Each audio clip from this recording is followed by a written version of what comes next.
Hello बच्चों, कैसे हो? Good morning. तो आज हम लोग पार्ट 5 लेकर आए हैं और ये है क्रॉप प्रोडक्शन एंड मैनेजमेंट। तो सच में अगर अपना साइंस में नॉलेज को इम्प्रूव करना चाहते हो तो इस वीडियो को शुरू से लेकर अंत तक देखना, ठीक है। इसमें हम लोग 3 चीज़ पढ़ेंगे। फर्स्ट तो हम लोग साइंस सीखेंगे। Second, translation English to Hindi. Third, new words सीखेंगे जो कि बहुत ही इंपॉर्टेंट है क्लास 8 के लिए और फर्दर क्लास के लिए। चलो, कल छूट गया था कुछ तो हम लोग देख लेते हैं कल, क्योंकि जल्दी में थे। देखो यहाँ पे बोल रहा है कि एडवांटेज ऑफ मेन्यूर बोल रहा है कि it enhance the water holding capacity of the soil. बोल रहा है कि जो मेन्यूर है वो वाटर कैपेसिटी को बढ़ाता है, मतलब सॉइल में वाटर की मात्रा ज़्यादा हो जाता है, ठीक है, इससे मेन्यूर से। It makes the soil porous due to which exchange of gaseous becomes easy. इसका मतलब, अच्छा, पोरस का मतलब क्या होता है? तो देखो इसका मतलब छिद्र युक्त। सॉइल में क्या होता है कि छिद्र युक्त ज़्यादा हो जाता है, उसमें जगह ज़्यादा बन जाता है। तो इसके वजह से क्या होता है कि जो गैस जो चेंज होता है ना, गैसियस जो इसमें प्रोसेस होता है वो चेंज होता है, मतलब कि गैस सॉइल में मिलने और जुड़ने में आसानी होता है। तो इससे क्या होता है, बहुत ज़्यादा इजी हो जाता है, ठीक। सॉइल में पोरस किसकी वजह से होता है? तो मेन्योर की वजह से। फिर देखो, फिर क्या है, it increase the number of friendly microbes. और जो मेन्योर है वो क्या बढ़ाता है? माइक्रोब्स को बढ़ा देता है। माइक्रोब्स मतलब जो पेड़ पौधे के लिए बहुत इंपॉर्टेंट हो। चलो फिर देखते हैं। फोर्थ है, it improve the texture of the soil. बोला कि जो सॉइल का जो गुणवत्ता है ना उसको बहुत अच्छा कर देता है। कौन? मेन्योर। तो ये एडवांटेज है। चलो आगे पढ़ते हैं। आज से पढ़ेंगे इरिगेशन। इरिगेशन क्या होता है वो देखो। इसका हिंदी सिंचाई होता है, सिंचाई करना। All living beings need water to live. बोला कि सभी जीवों को जीने के लिए क्या वाटर की जरूरत पड़ता है। Water is important for proper growth and development. Water बहुत इम्पोर्टेंट है किसी चीज़ को ग्रोथ एंड उसको डेवलप करने के लिए, या उसका डेवलपमेंट होता है उसमें बहुत ज़्यादा इसका योगदान होता है। वाटर इज, देखो, water is absorb by the plant roots. Water को एब्जॉर्ब किया जाता है। एब्जॉर्ब मतलब लिया जाता है रूट्स के द्वारा। एलॉन्ग विथ वाटर, देखो वाटर तो लेता ही है पेड़ पौधे, उसके साथ क्या रहता है? Minerals and fertilizers are also dissolve नहीं, एब्जॉर्ब। देखो जो वाटर है, वाटर में क्या मिला हुआ रहता है? हम लोग जानते हैं मिनरल्स, फर्टिलाइजर सब मिला हुआ रहता है। तो जब वाटर को एब्जॉर्ब करता है, जब लेता है पेड़ पौधे, तो इससे क्या किया जाता है? मिनरल्स और फर्टिलाइजर को भी एब्जॉर्ब कर लेता है साथ में। Plant contain nearly 90% water. हो रहा है कि जो प्लांट है उसमें 90% वाटर शामिल रहता है।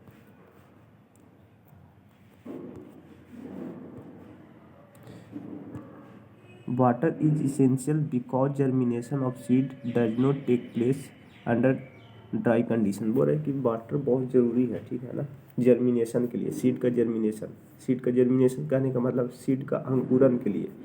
और इसके बिना अंडर ड्राई कंडीशन में ही पॉसिबल है ही नहीं, मतलब ड्राई कंडीशन में बीज अंकुर नहीं सकता।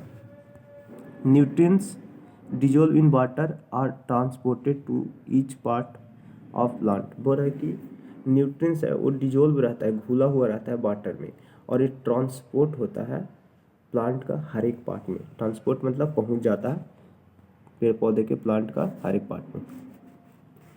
Water also,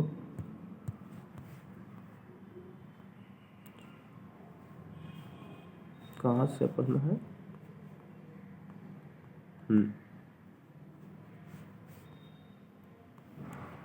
water also protect the crop from both frost and hot air currents.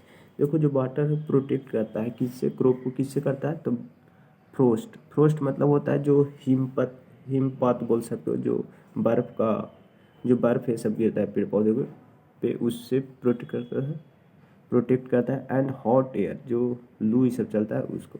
Currents मतलब यहाँ पे है धारा, ठीक है ना, जो हॉट हवाएं चलता है उसको बोलते हैं। The maintain the moisture of the soil, ये मेंटेन करता है मॉइस्चर, नमी को मेंटेन करता है वाटर, ठीक है ना। फॉर हेल्दी क्रॉप के ग्रोथ के लिए। And field have to be water regularly, और फील्ड को हम लोग को क्या करना चाहिए कि वाटर रेगुलर उसमें देना चाहिए।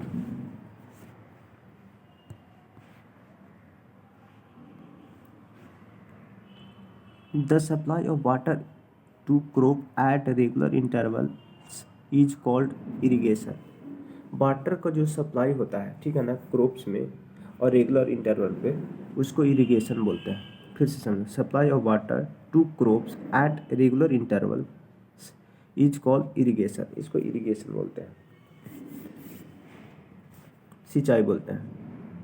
The time and frequency of irrigation vary from crop to crop. बोल रहा है कि जो टाइम एंड फ्रिक्वेंसी है इरिगेशन का, सिंचाई का, वो अलग अलग हो सकता है अलग अलग क्रॉप्स को। जैसे में देखो, कोई क्रॉप 2 दिन पे पानी उसमें चाहिए, और किसी क्रॉप को क्या 10 दिन के बाद पानी की ज़रूरत पड़ता है, तो अलग अलग हो सकता है। और अलग अलग सीजन में और अलग अलग सॉइल में ऐसा हो सकता है। सॉइल टू सॉइल हो सकता है और रीजन टू रीजन हो सकता है, ठीक। इन समर, गर्मियों में क्या होता है कि the frequency of watering is higher.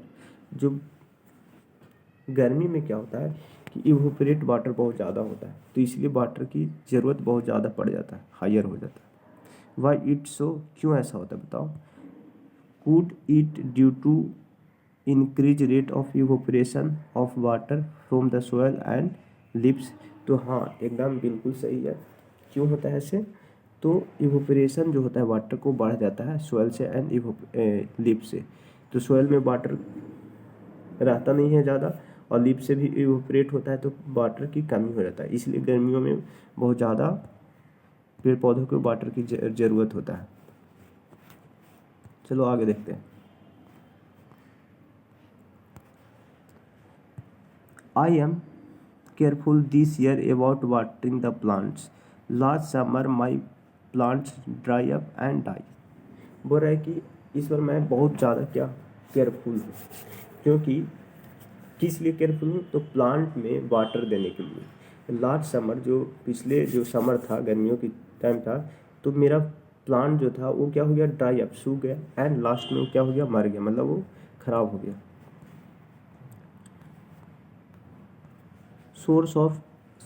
Sources of irrigation क्या होता है, sources of water for irrigation are well, tubewells, ponds, lake, river, dam and canals. बोल रहा है कि जो इरिगेशन का सोर्स है, जो सिंचाई का सोर्स है, वो क्या होता है, बेल, ट्यूबवेल्स, पॉन्ड, इस समय क्या होता है, वाटर होता है। तो वाटर को हम लोग इरिगेशन के लिए यूज करते हैं।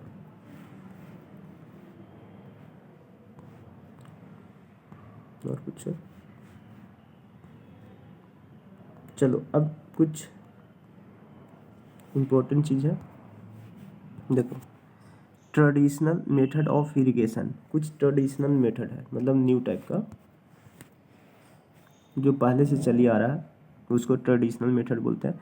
The water available in wells, water available होता है वेल्स में, लेक में, कैनल्स में, and is lifted up by different method in different region. बोल रहा है कि वाटर ऐसा में होता है क्या, में लेक में, कैनल्स में, वेल्स में, तो इसको उठाने के लिए, लिफ्ट अप करने के लिए डिफरेंट मेथड का यूज किया जाता है अलग अलग क्षेत्र में, ताकि for taking it to the field, ताकि इसको फील्ड तक ले जाया जा सके।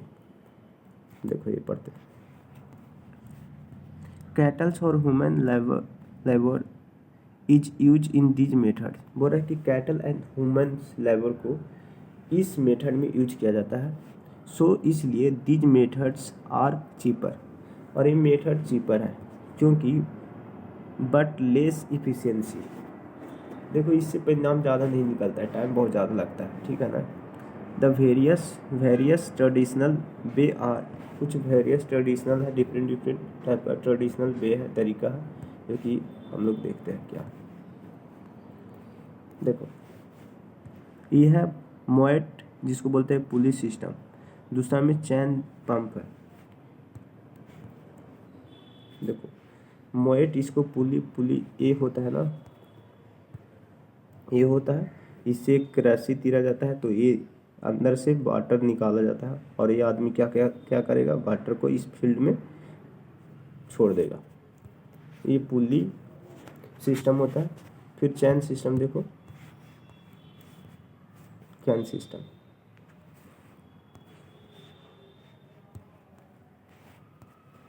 देखो इसमें क्या होता है कि ये आगे कुछ लगा हुआ रहता है तीरने वाला और इससे ही घूमते रहता है गोल गोल गोल, और वाटर ऐसे ऐसे निकलते रहता है। ऐसे निकला इसमें गिरा, ऐसे निकला ऐसे गिरा इसमें गिरा, ये देख रहे हो ना, ये देख रहे हो ना, ये ऐसे घूमते रहता है, फिर ऊपर गया, फिर वाटर लेकर आया और इधर छोड़ दिया, तो इसको बोलते हैं चैन पंप।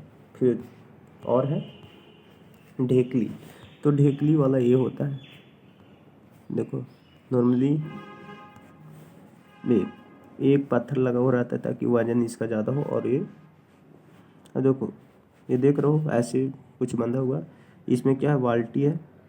इस बाल्टी को ये आदमी क्या करेगा, नीचे करेगा, ये लकड़ी देख रहे हो, लकड़ी को नीचे करेगा, इसमें पानी भर जाएगा और ऊपर उठाएगा और फिर इधर ऐसे दिखाया गया है इसमें ऐसे, लेकिन ऐसे नहीं, यहाँ खड़ा रहकर कहीं पे खड़ा रहकर ये डायरेक्ट बाल्टी का जो रस्सी है उसको निकाल कर सिर्फ गिरा देगा, डबल बाल्टी की ज़रूरत नहीं पड़ता है इसमें। फिर क्या है रीहेड, जिसको बोलते हैं लेबर सिस्टम। देखो इसमें ये है नॉर्मली, ये घूमते रहता है, देख रहे हो एक ऑक्स है, ऐसे ऐसे गोल गोल घूमते रहेगा ऐसे, और जब जैसे जैसे ये घूमेगा, जैसे जैसे ये जो है ये भी घूमेगा, और ये क्या है, बाल्टी सब लगा हुआ है और बाल्टी में पानी भरेगा और ऐसे ऐसे गोल गोल घूमते रहेगा और पानी निकालते रहेगा। इमेजिन कर सकते हो। देखो बोल रहा है कि pumps are commonly use for lifting water, जो पम्प्स होते हैं उसको नॉर्मली वाटर को लिफ्ट करने के लिए, मतलब उठाने के लिए यूज किया जाता है। Diesels, biogas, electricity and solar energy is use to run this pump. देखो diesel, biogas, electricity and solar energy को इस जो पंप है उसको रन करने के लिए ये सब का यूज किया जाता है, इलेक्ट्रिसिटी ये सब का। चल आगे पढ़ते हैं।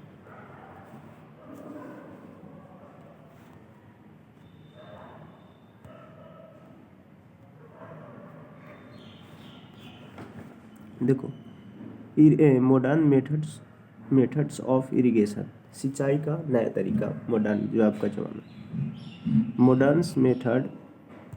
चलो पिक्चर अभी थोड़ा सा हटा देते हैं, ऐसे देखो।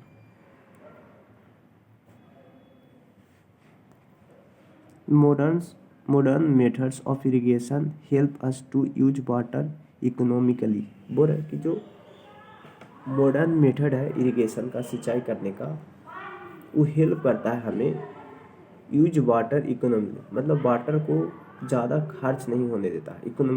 इकोनॉमिकली का मतलब क्या, बचा मतलब ज़्यादा बर्बाद नहीं होता है वाटर, इतना समझ। क्यों ऐसे? The main methods use are as follow. बोल रहे कुछ इसका मेन मेथड्स है इसका मॉडर्न इरिगेशन का। चलो देखते हैं। स्प्रिंकलर सिस्टम जो छिड़काव होता है, स्प्रिंकल मतलब होता है छींटा वाला बूंदे। This system is more useful on the uneven land where sufficient water is not available. बोल रहा है कि जो इस सिस्टम है ना बहुत ज़्यादा यूजफुल है अनइवन लैंड में। अनइवन मतलब असमतल लैंड, जहाँ पे पानी की क्या हो, कमी होता है, वहाँ पे जहाँ पे sufficient water is not available, जहाँ पे पर्याप्त वाटर अवेलेबल नहीं है। द परपेंडिकुलर पाइप्स, यहाँ पे परपेंडिकुलर पाइप्स होता है, परपेंडिकुलर जानते हो ना, ऐसे ऐसे ऐसे pipes having rotating nozzles on top, और उसके टॉप पे नोजल्स लगा हुआ रहता है, are join to the main pipe line, बोल रहा है कि जो कि ज्वाइन रहता है मेन पाइप लाइन के से eight regular interval. Eight regular interval का मतलब हुआ यहाँ पे सेम सेम डिस्टेंस होगा। जब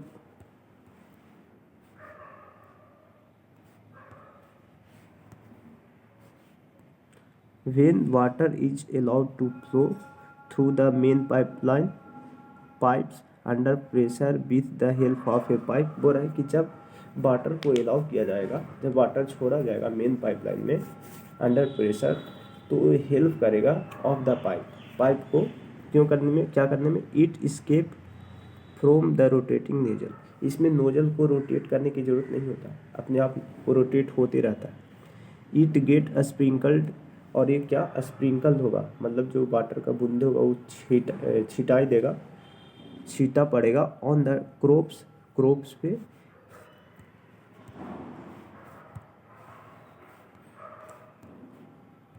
क्रॉप्स पे, ठीक है ना, क्रॉप पे।